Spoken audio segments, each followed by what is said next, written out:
do you have an overall budget for your business?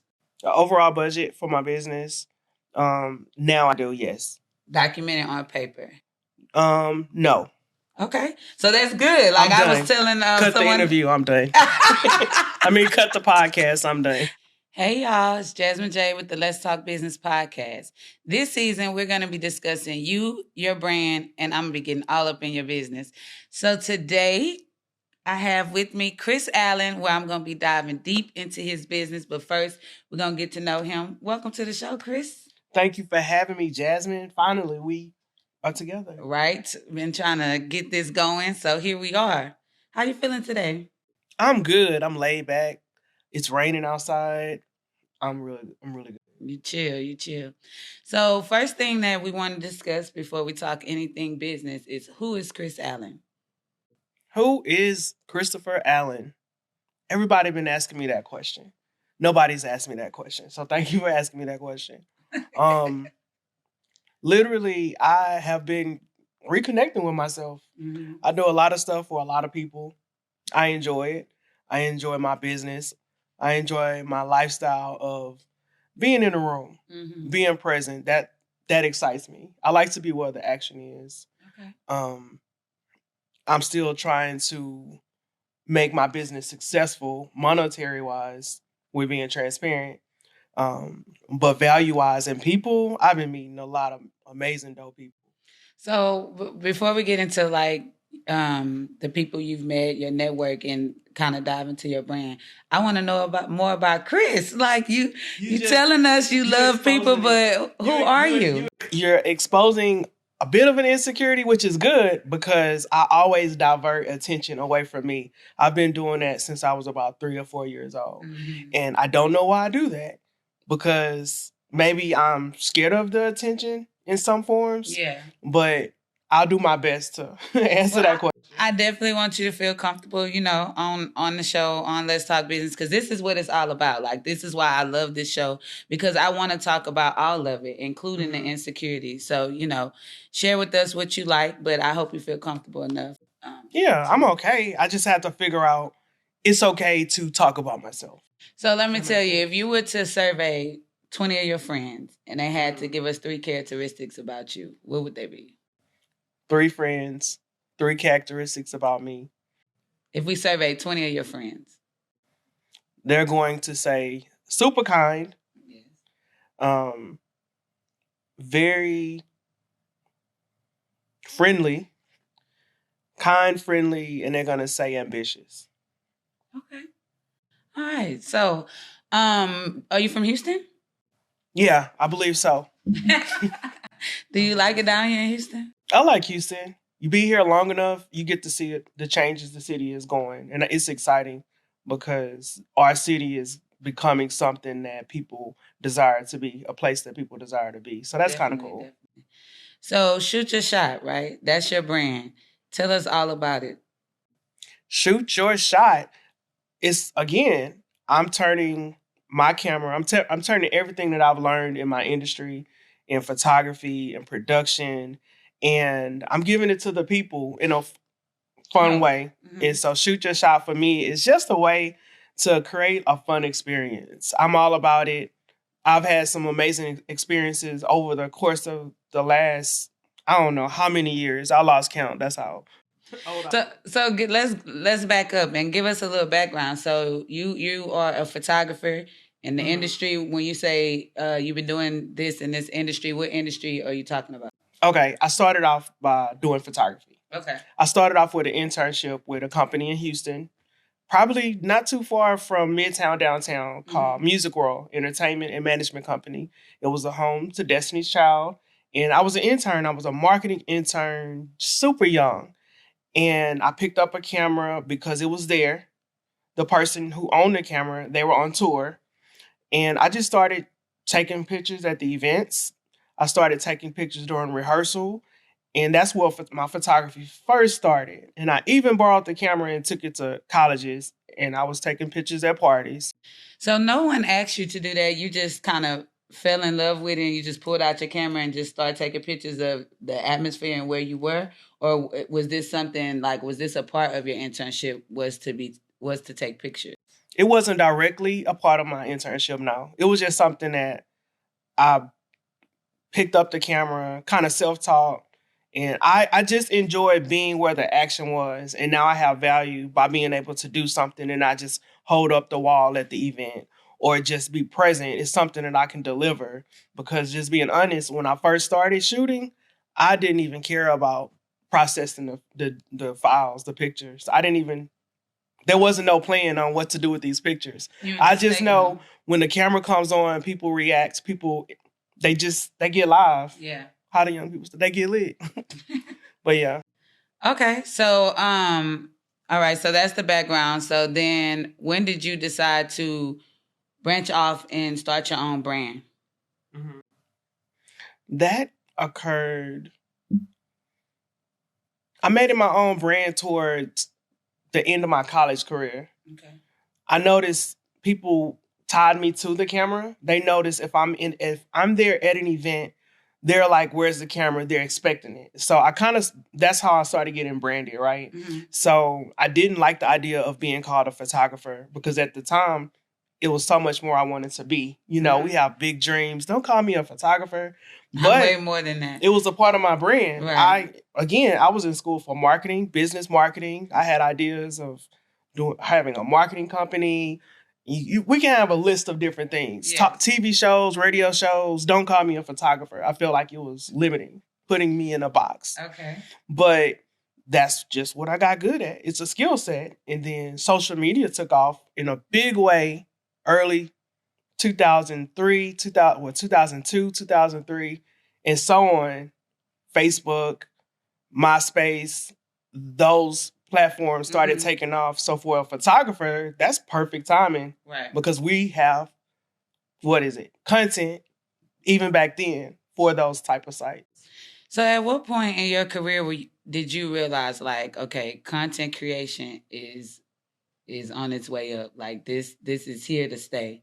Is it when the social media platforms kind of blew up, or is it once you kind of had some experience with the social media platforms? But when did Chris Allen make up in his mind, like, okay, I'm going to make my brand centered around photography and content creation because I know this is something that's here to stay?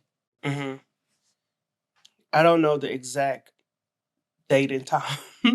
I don't know the exact moment, but I know the excitement I get when, I'm going to give you an example. The rapper Common, when he was in town and All-Star Weekend, you have a bunch of celebrities in town. Mm-hmm. And I'm supposed to be at work, but I get a list from one of my other internships. Hey, we need somebody to come cover these events. Right across the street from where I'm supposed to be in my 9 to 5, had to call in sick. You had to do what I had to do. But I'm in the room with all of these people that live in other cities. And so for Houston, and you are communications major or you love entertainment, it was go to New York or go to LA. Mm-hmm. Right here in Houston, when LA and New York and Atlanta, all of those people come to your city, like we chasing them down. We want to be in a room. Right. So for me, getting that content, getting excited, can't wait to get home to process it, to see if my footage came out, to see if my pictures came out. By the way, some of those videos, I mean, I'm filming people and there was no audio until you learn what you're doing professionally. But you were getting the experience. You were out there doing what you needed to do to really invest in your career. In your career. And so I started understanding that social proof was the value. I can tell you some amazing, great stories, but having the social proof means, hey, I'm really about what I say I'm about. Mm-hmm. So, back to Shoot Your Shot, right? So when did you, well, I heard earlier you said that you're still like figuring out the monetization part of that, right? Mm-hmm. And I think that's very important to be transparent about that. So as you're still working on the monetization part, what keeps you motivated and still pushing your brand for years at this point? Mm-hmm. It's all the new people. It's all the new people who find interest in being a creative, picking up a camera, loving photography, loving content creation, and really working together on a team. Like, it keeps me like, well, I know a lot. but I don't want to go to the grave with it. I want to just pour it all out to whoever it can benefit. That's the least that I can do. So how long have you been pursuing your how long have you been working within your brand full time? Working in my brand full time. What year did Dr. Martin Luther King pass away? We'll go back. Yeah, my brain. No, I've been working. Excuse me, my bad. I'm sorry. That was funny. Thank you for that. Reminiscing. Okay, ask me the question again. So how long when did you stop working a 9 to 5 and just focus full time on your brand? Okay, that was like 2013. It might have been 2013. It might have been like 2016. I get those mixed up. So either way, you're talking about 7 to 10 years of pushing the brand. What keeps you motivated besides the people? Besides the people, I feel like we all living in a time where this has never existed ever in the history. Technology continues to develop. So whatever that one idea that you have, it excites me to push it because in my mind, it hasn't existed yet. Social media changed social behavior across the board with everybody. Some for the good, some for the bad. Some people, it took real life experiences away. People started chasing numbers and analytics. But for me, the excitement still comes from, I wonder if this idea works. And it keeps me going. And I think that's very good. I'm really glad that you mentioned that because when you're building a business, especially within the first 1 to 5 years of your business, like you may not see any type of monetization or any profit. You may not see, any return on your investments at the time, but you see it in different ways. So like how you talk about the experiences and all the people that you meet and the experiences that y'all have when you're out doing the shoot your shot experiences and things like that. Like, I think it's important to see that as a way to say, yes, the company is stable. Yes, we are growing. Yes, this brand is worth it. We're just in the process of working on other things to bring in financial gain. Exactly. And it's taking place behind the scenes. Yeah. There are other investments and things like that. Okay. So I want to get to, before I dive into the getting all up in your business, I want to talk about outside of your brand. So like, you pursuing your business for so long, how has that affected like family, friends, different type of relationships? Like, have you always had support? Have you felt isolated in your journey? What has your feelings been like? That's a really quite good question because it forces you to reflect on that. Family's good. My family supports me because of the longevity. So they know I'm authentic with it. They know I'm serious about it. And to think about it, sometimes the people closest to you, they see you struggle, and sometimes they may feel sorry for you, but it never detoured me because when you're driven and you can see what that vision looks like, it forces me to continue going. But family, friends, I continue meeting new friends. I just had to understand that my dreams, my goals belong to me. So the sacrifice falls on me, not an expectation of anybody else. Does that make sense? That's so true. That is so true. Yeah. Because sometimes we want to say people expect support from people they care about and they love, but they didn't necessarily sign up for the roller coaster that you're on. Right. And that's okay. And support looks different also. Like, it's not always going to be like direct support as far as like out there helping you go to networking events or come in purchasing your product or whatever the case may be. It can always be support in other ways. They may be your sounding board, or they may be the person that go on trips with you and help you forget about all the stuff you have at home. I just think when it comes to support, you just really have to look at how this person is supporting you and see if that brings you value other than trying to make everybody fit in this box of what you think support is. We tend to do that.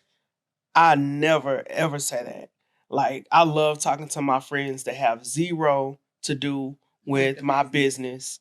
The school teacher, the one who work at TSA, the one who, you know what I mean? Yeah. People who, and it is not just me talking about my life and my business. I'm interested in what's going on in their world. And I feel like that's good for a balance. Okay. So, shoot your shot. You like, I didn't even ask you all of that. No, that's what it's about. Like, I love the conversation. But I do want to give you an opportunity before we dig into your business to talk about anything upcoming with Shoot Your Shot and just what that experience is like as a whole. Because I recently got to come to a Shoot Your Shot experience, and it was something like I've never experienced before, especially an event that's held by a photographer.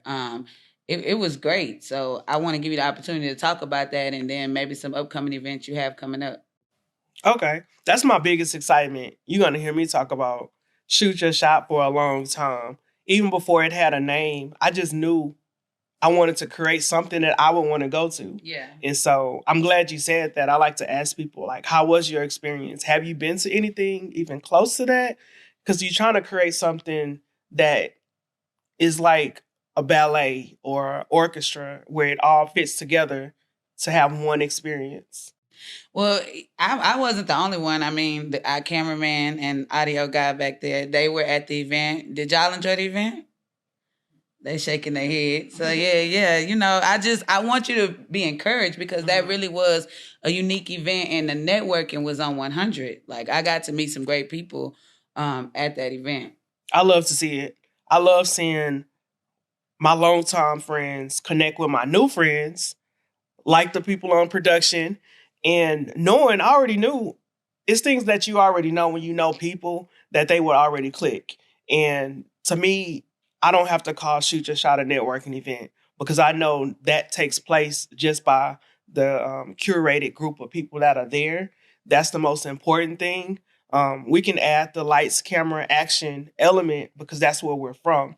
I know it's going to appeal to creators because I'm a creator. Right. We go to networking events and sometimes it's not what we may, a creator may respond to something creative. Professional on a professional level, they may have a different type of expectation. But I want to fuse both of those together. And that's what I'm doing with Shoot Your Shot. It's like the somebody pulls up to the party with the Pepsi and the Coca-Cola. We bringing the drinks. Yeah. We might not be the best event planners, but we bringing the snacks. Yeah. That's how I like to look at it. Well, you're doing a great job with that. So let's dive into your business, right? So I'm the owner and CEO of the Business Umbrella. And at the Business Umbrella, we help entrepreneurs and small business owners by taking care of all of their administrative and financial tasks so that they're able to just focus on their craft.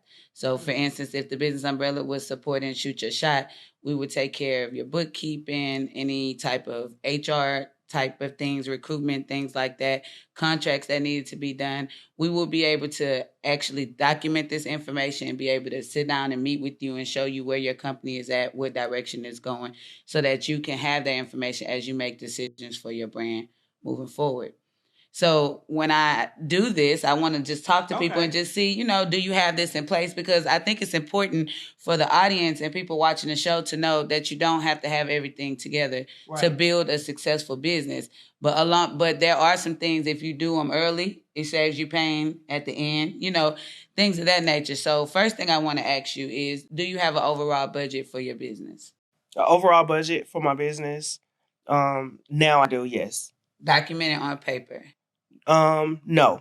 Okay, so that's good. Like I was telling cut someone, the interview. I'm done. Cut the podcast. I'm done. I'm out. Okay, so it's in your head, but it's not on paper. Okay, is your business registered? Yes, my business is registered. Okay.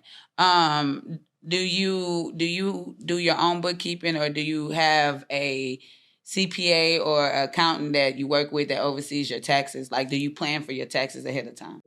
Yeah, I do have an accountant, and actually we just met yesterday. And we're working towards positioning the business for future growth, like even more business credit, things of that nature. And so last 2 years I professional, and I also hired a CPA.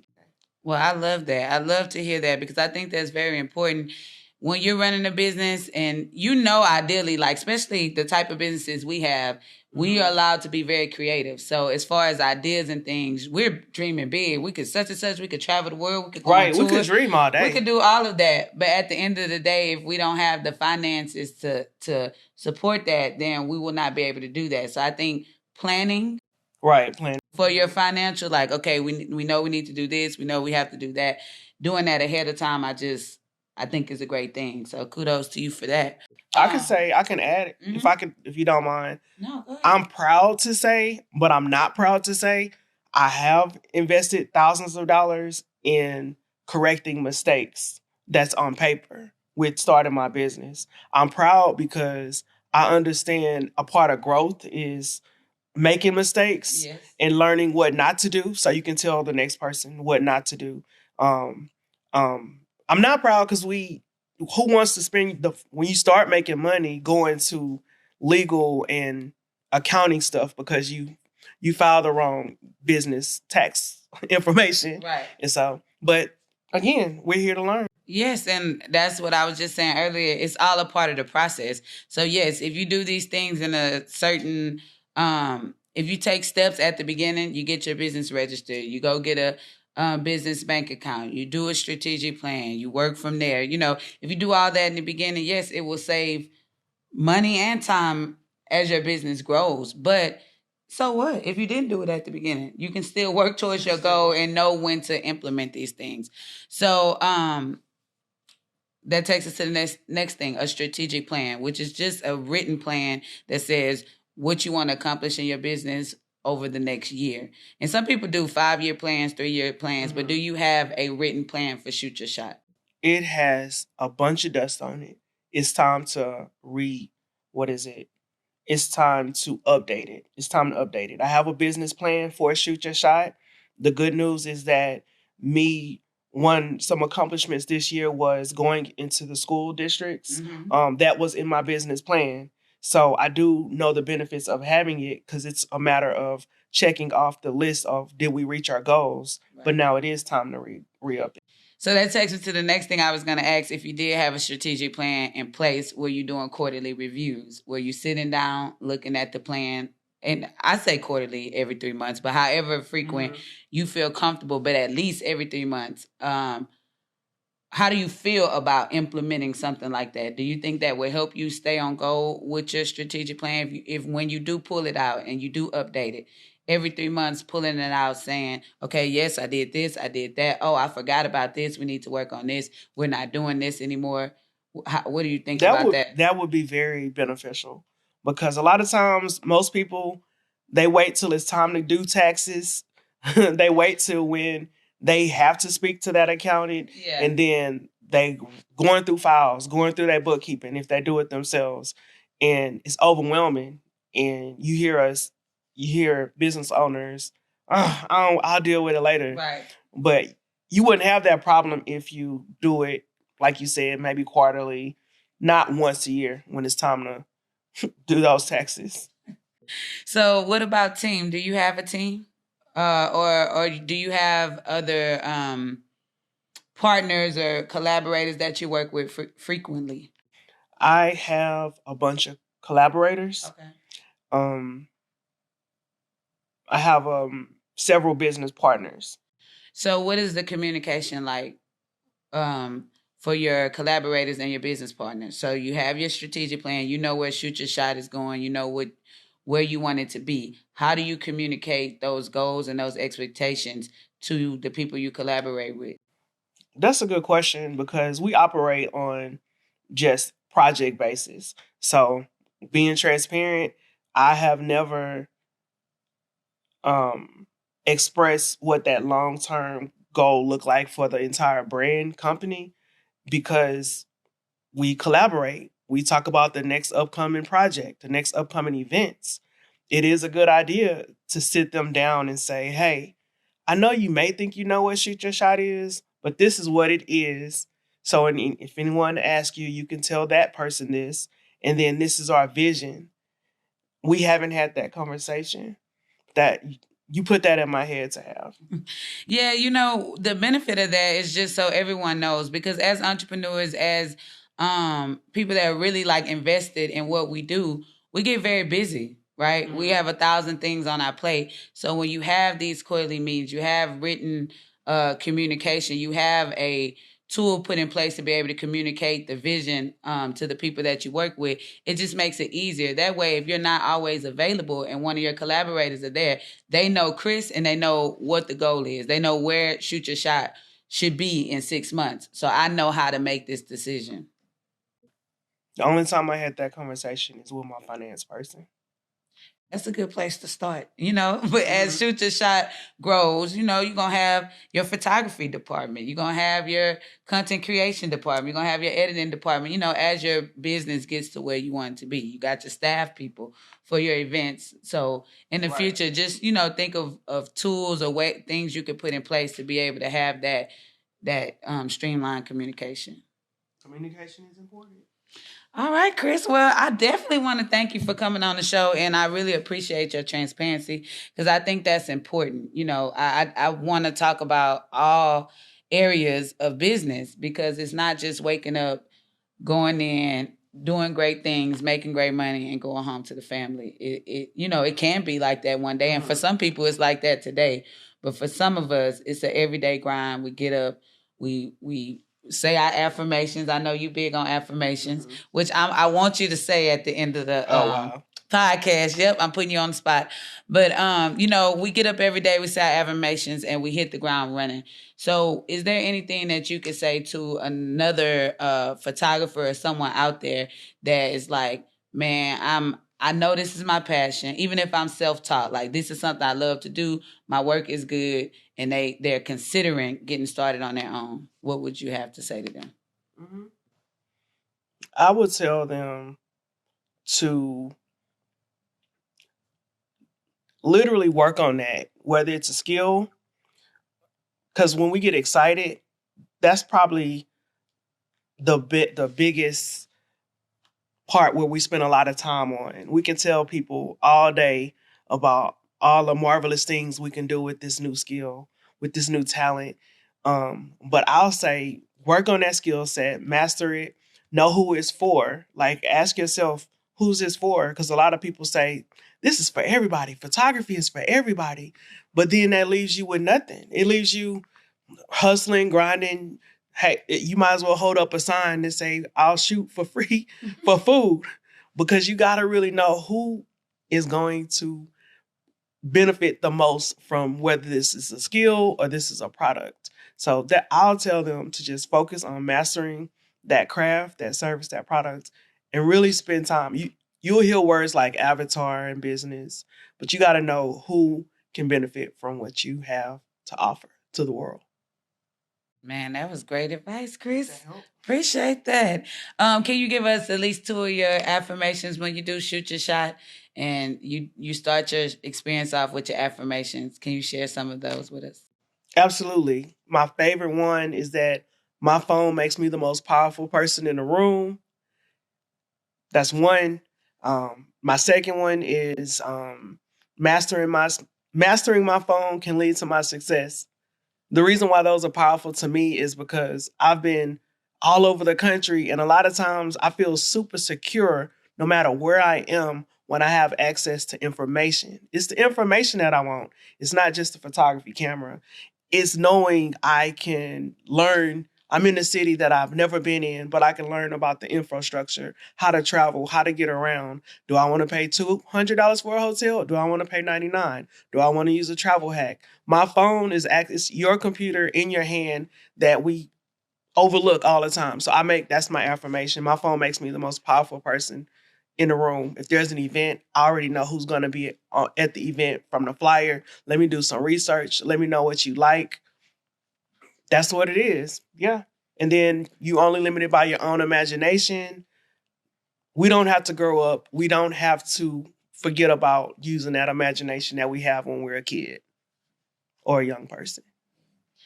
Well, there you have it, Chris. Thank you for coming on. Let's Talk Business. This has been a great episode where we discussed Chris, his brand, and we got all up in his business. This is my phone, and it makes me the most powerful person in the room. See you next Tuesday.